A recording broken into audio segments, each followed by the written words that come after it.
What's up, YouTube? My name's R.O. and this is the richest man in Babylon.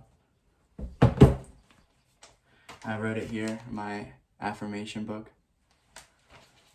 and now I'm reading it to you, so I think about it twice. The richest man in Babylon. Just listen, just use your imagination. The richest man in Babylon. In old Babylon, there once lived a certain very rich man named Arcad. Far and wide, he was famed for his great wealth, also famed for his possibilities of greatness. He was generous in his charities. He was generous with his family. He was liberal in his own expenses, but nevertheless, each year his wealth increased more rapidly than he spent it. And there were certain friends of younger days who came to him and said, "You, Arcad, are more fortunate than we. You have become the richest man in all Babylon while we struggle for existence. You can wear the finest garments and enjoy the rarest foods, while we must be content if we can clothe our families in the raiment that is presentable and feed them as best we can. Yet once we were equal, we studied under the same master, we played the same games, and neither of the studies nor the games did you outshine us. And in the years since, you have been no more of an honorable citizen than we are, nor have you worked harder or any more faithfully insofar as we can judge. Why then should a fickle fate single you out to enjoy all the good things in life and ignore us who are equally deserving?" Thereupon Arcad demonstrated with them, saying, "If you have not acquired more than a bare existence in the years since we have and were used, it is because you have failed to learn the laws that have governed the building of wealth, or else you don't observe them. Fickle fate is a vicious goddess who brings no permanent good to anyone. On the contrary, she brings ruin to almost every man upon she showers unearned gold. She makes want spenders. She makes those dissipate all they receive and are left by overwhelming appetites and desires they have not the ability to gratify. Yet others whom she favors become her misers and hoard their wealth, fearing to spend what they have, knowing that do not possess the ability to replace it. They further beset by fear of robbers and doom themselves to live lives of emptiness and in secret misery. Others are there probably who can take unearned gold and add to it and continue to be happy and contented citizens, but so few are they. I know of them but of hearsay. Think of your men as inherited son and wealth, and see if these things are not so." His friends admitted that of the men they knew who have inherited wealth, these words were true, and they besought to him to explain to them how he became possessed of so much prosperity. So he continued, "In my youth, I looked about me and saw all the good things that were to bring happiness and contentment. And I realized that wealth increased in potency of all of these things. Wealth is power. With wealth, many things are possible. One may ornament the home with the richest of furnishings. One may sail all the distant seas. One may feast on the delicacies of the far lands. One may buy ornaments of gold of the worker or the stone polisher. One may even build mighty temples for the gods. One may do all of these things, and many in others in which there are delight for senses of gratification for the soul. And then I realized all of this. I decided to myself that I would claim my share of the good things of life. I would not be one of those who stands far off, enviously watching others enjoy. I would not be content to clothe myself in the cheapest raiment that looked respectable. I would not be satisfied with all of life's poor man's. On the contrary, I would like to make myself a quest of this banquet of good things. Being, as you know, the son of a humble merchant, one of the large families, with no hope of inheritance, and not being endowed, as you have said frankly, with superior powers of wisdom, I decided that I was to achieve what I desired. Time and study would be required. As for time, all men have it in abundance. And in each year, you let it slip by with sufficient time to have made yourselves wealthy. Yet you admit you have nothing to show except your good families, of which you can be justly proud. As for study, did not our wise teacher teach us that learning was of two kinds? The one kind being that training that taught us how to find what we did not know. Therefore did I decide to find out one might accumulate wealth, and when I had found that out, to make this my task and do it well.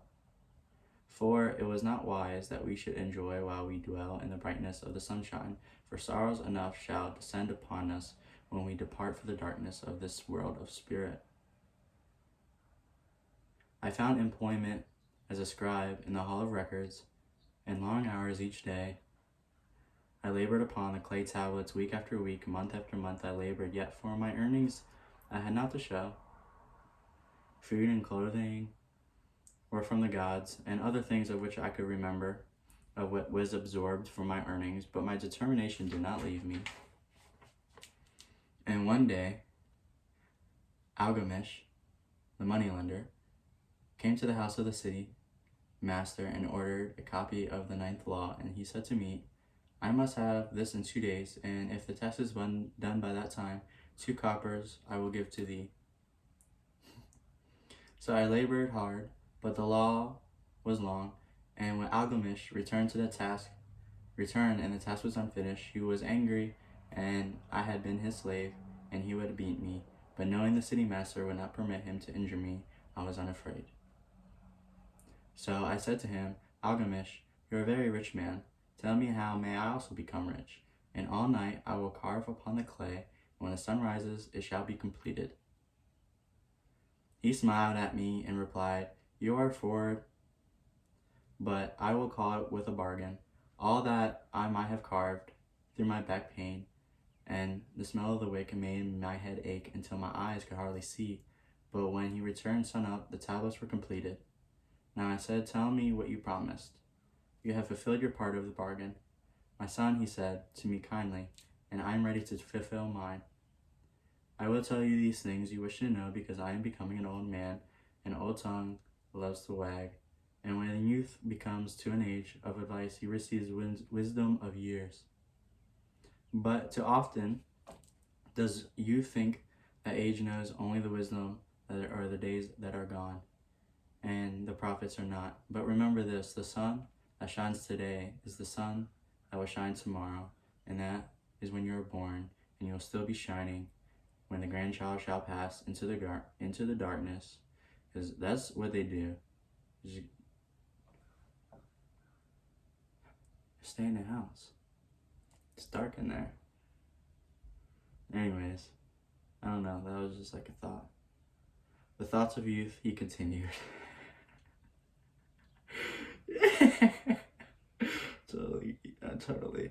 Totally doing it. All right. As he continued, are bright lights that shine forth, the meteors that make brilliant in the sky. The wisdom of age is like the fixed in the stars that shine so unchanged that the sailor may depend on them to steer his course. Mark you well my words, for you will not fail to grasp the truth that I will tell you, and you will look into the night's work as it has been in vain. And he looked at me shrewdly from under his shaggy brows, and he said in a low, forceful tone, I found the road to wealth when I decided that all part I earned was mine to keep. And so will you.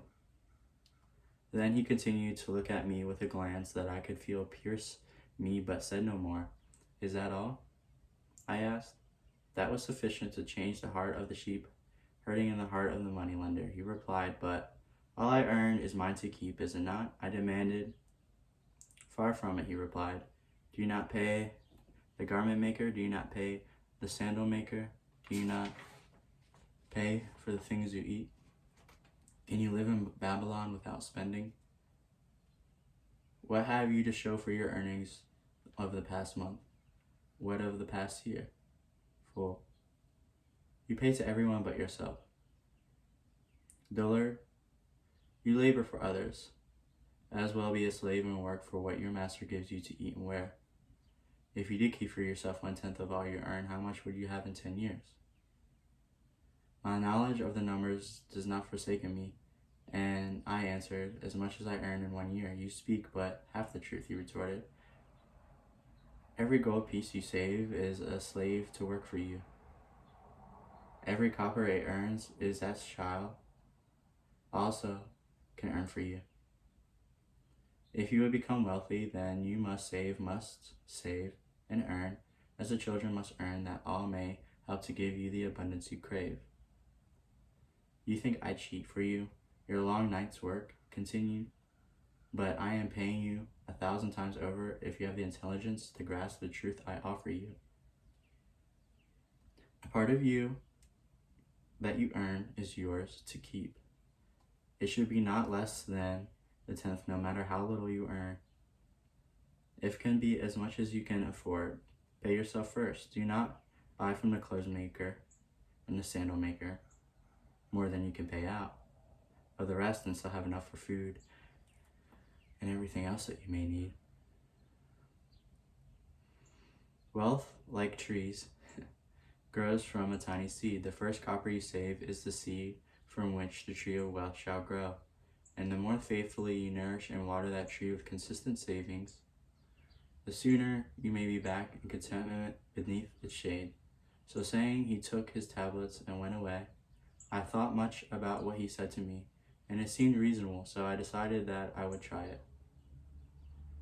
Each time I was paid, I took from 1/10 pieces of copper and hid it away, and strange as it may seem, I was no shorter of funds than before.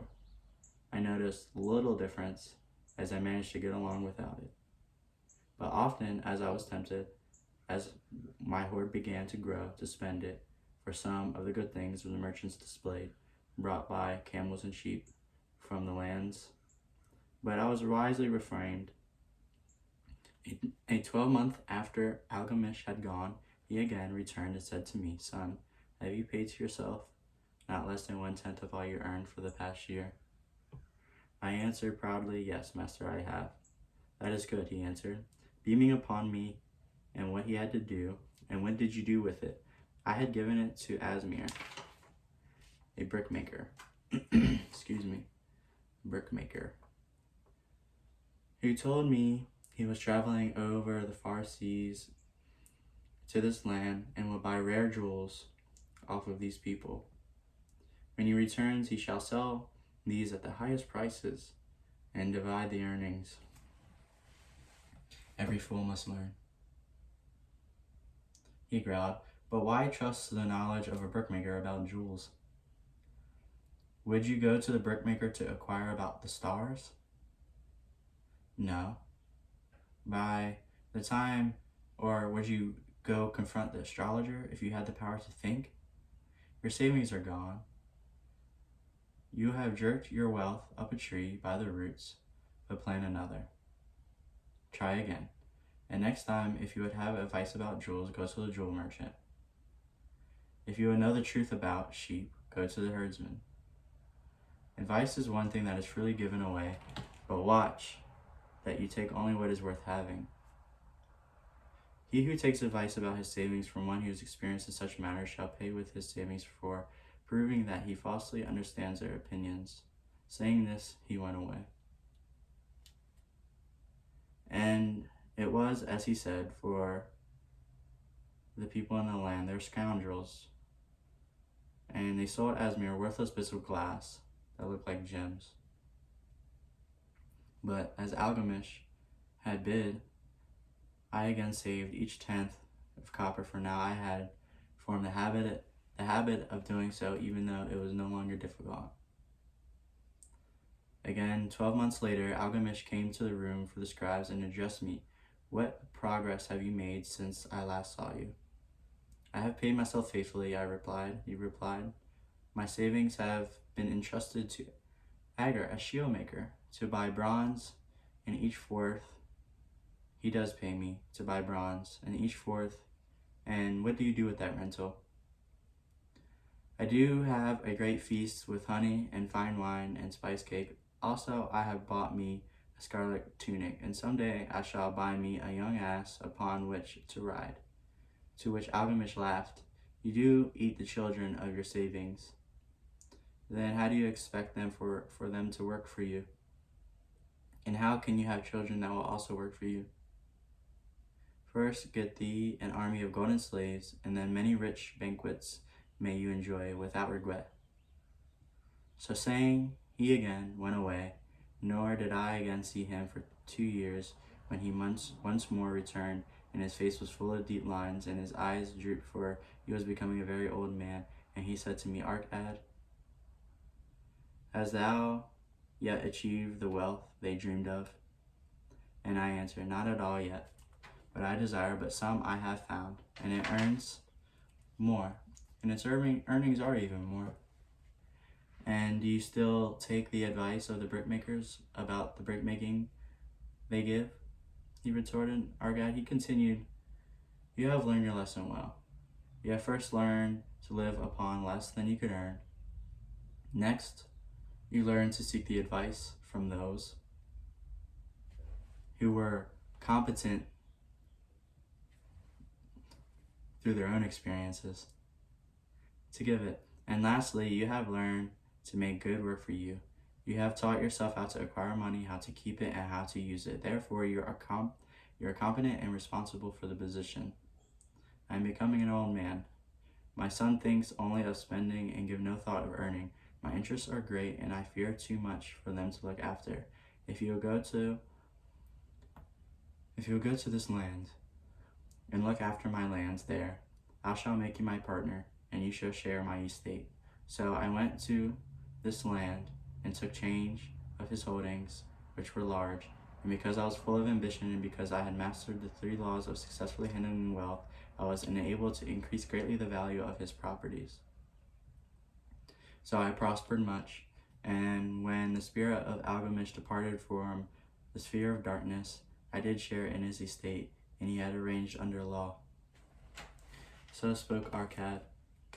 And when he finished his take, one of his friends said, you are indeed fortunate that Algamish made you of an heir. Fortunate only in that I had the desire to prosper before I was first to meet him. For 4 years did I not prove my definiteness of purpose by keeping 1/10 of all I earned.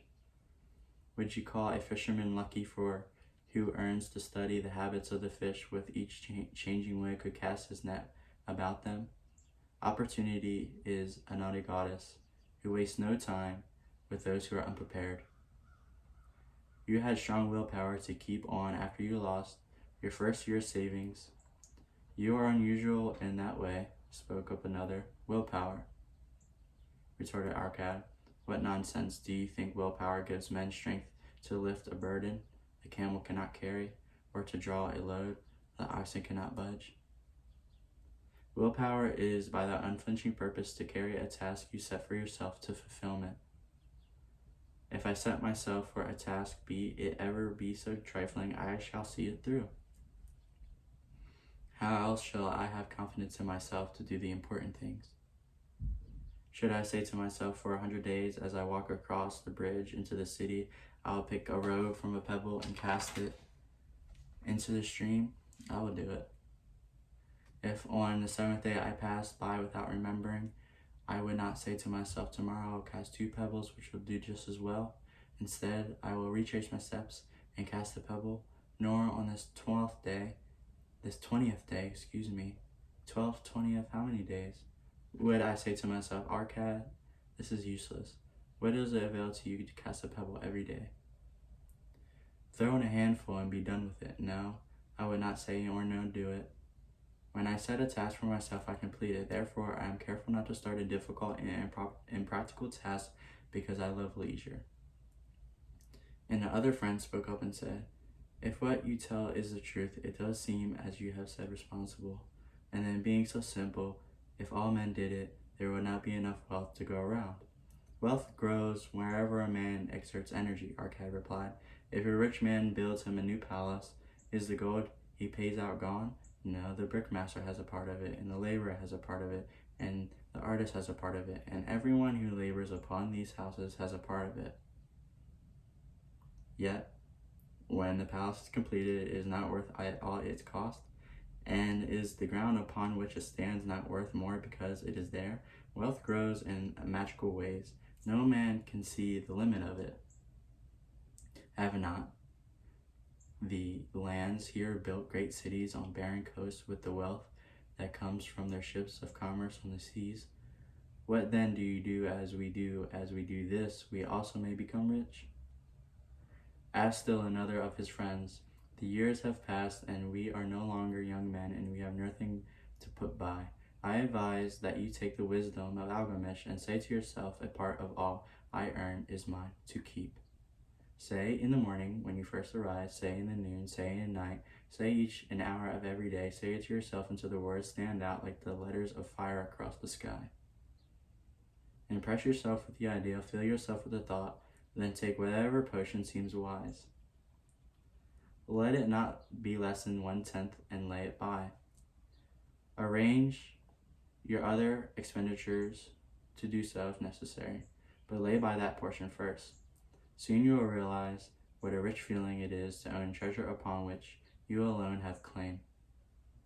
As it grows, it will stimulate you, a new joy of life will thrill you, greater efforts will come to you to earn more, for your increased earnings will not be the same percentage, but be also yours to keep. Then learn to make your treasure work for you. Make it your slave. Make it your children. It's your children's children working for you. Ensure an income for the future. Look thou at the age, and do not forget that in the days to come thou also be numbered among them. Invest in their treasures, in which the greatest caution that it not be lost. Usurious rates of return are deceitful sirens that sing, but to lure the unharmony upon the rocks of loss and remorse. Provide also that thy family may not want, and should the gods call to their realms.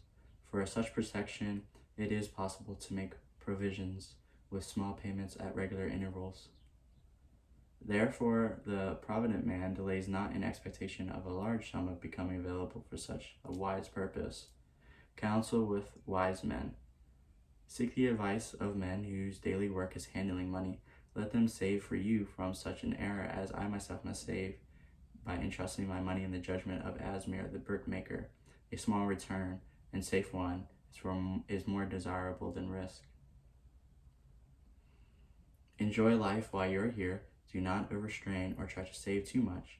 If 1/10 is all you earn, is as much as you can afford, then keep and be content to keep this portion. Live otherwise according to your income, and let not yourself get crazy and afraid to spend. Life is good and life is rich, with things worthwhile and things to enjoy. His friends thanked him and went away. Some were silent because they had no imagination and could not understand. Some were sarcastic because they thought that one so rich should divide one with friends not so fortunate. But some had in their eyes new light. They realized that Algamish had come back each time to the room with his scribes because he was watching a man work his way out of darkness into light. When that man had found the light, a place awaited him. No one could fill that place until he had himself worked up to his understanding until he was ready for his opportunity. These ladders were the ones who in the following years frequently revisited Arcad. He received them gladly. He counseled with them and gave them freely of his wisdom, as a man of broad experience are always glad to do. And he assisted them in so investing their savings that it would bring them in good interest with safety and would neither be lost or nor entangled investments that paid no dividends. The turning point in these men's lives came upon that day when they realized the truth that had come from Algamish to Arcad and from Arcad to them. Okay, that was The Richest Man in Babylon. Let's take it back here. Take it back, take it back, take it back. Take it back to The Richest Man in Babylon. I wrote it here, spoke it to you. Use your imagination. You don't have to understand everything I'm saying. But thanks for watching. My name's R.O. and I'll talk to you soon.